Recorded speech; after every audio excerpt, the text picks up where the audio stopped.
Welcome to the weekly dose of Emuna for Shabbat Kodesh. Today we continue our journey in exploring Shabbat Kodesh as it being like a bride, as a queen, one and the same. It gives us the idea of how to connect to Hashem, how to view Shabbat Kodesh.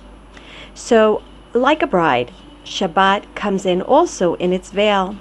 And what a beautiful teaching teaches us is that the six prakim of Tehillim that we read at the beginning of the Tefillah on Erev Shabbat, really their purpose is to serve, so to speak, the veils that we come into Shabbos with, the veils that were created through the stress and through the anxiety of the entire work week, that we need to unveil ourselves, so to speak, so we can allow ourselves to be shown face to face with HaKadosh Baruch Hu. The Shabbat candles are also lit 18 minutes before sundown.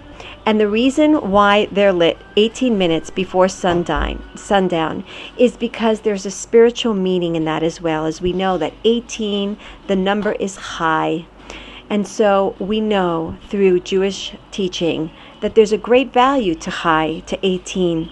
Shabbat is the time for Chaim. Shabbat is the time for renewal. It's the time to give the soul a new life. We're given 18 minutes to sort of help us make that transformation between mundane, regular, everyday week mentality into making that idea of transforming ourselves, uplifting ourselves, renewing ourselves to become one with this beautiful day.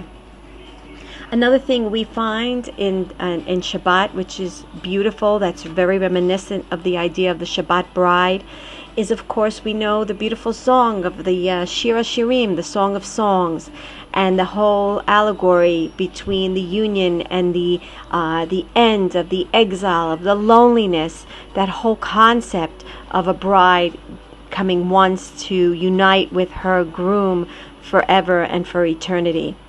Shabbat also begins with lighting and blessing the two candles. Of course, one is for Shamor, one is for Zachor, but the mystical idea teaches us an amazing insight into the consciousness, into the mindset that we should have when we light the two candles.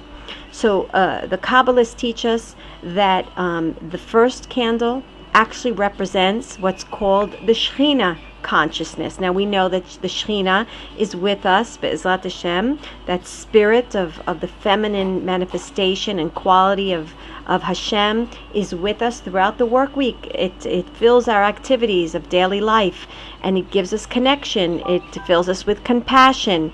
And so that is the idea of the consciousness of the Shekhinah. So when we light that first candle, we sort of come with that wear and tear from the work week, and we feel like it's sort of taking that mentality, taking that idea of where we were from the whole week, taking that into Shabbat.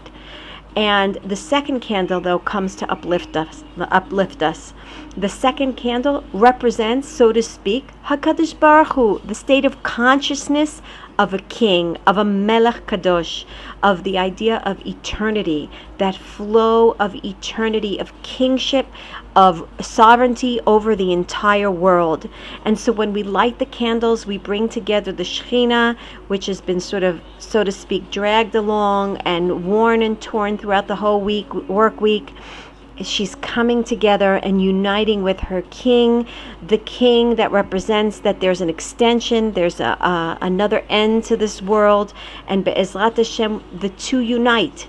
And through their unity, what happens is the bride becomes elevated to the status of a malkah, of a queen, and proceeds down the aisle and towards the Aron HaKodesh, and is brought forth into our homes. And so Be'ezrat Hashem, we should be able to feel during the lighting of the candles that we've elevated the bride of the work week, so to speak, to a level of royalty, to be a queen meeting her king. Be'ezrat Hashem, we should take that new mindset and accept Shabbat Kodesh and keep the mindset of Shabbat Kodesh, knowing that we are enrolled and called on a very, very holy task to bring total unification into the world. Be'ezrat Hashem, we should have a wonderful, wonderful Shabbat Kodesh.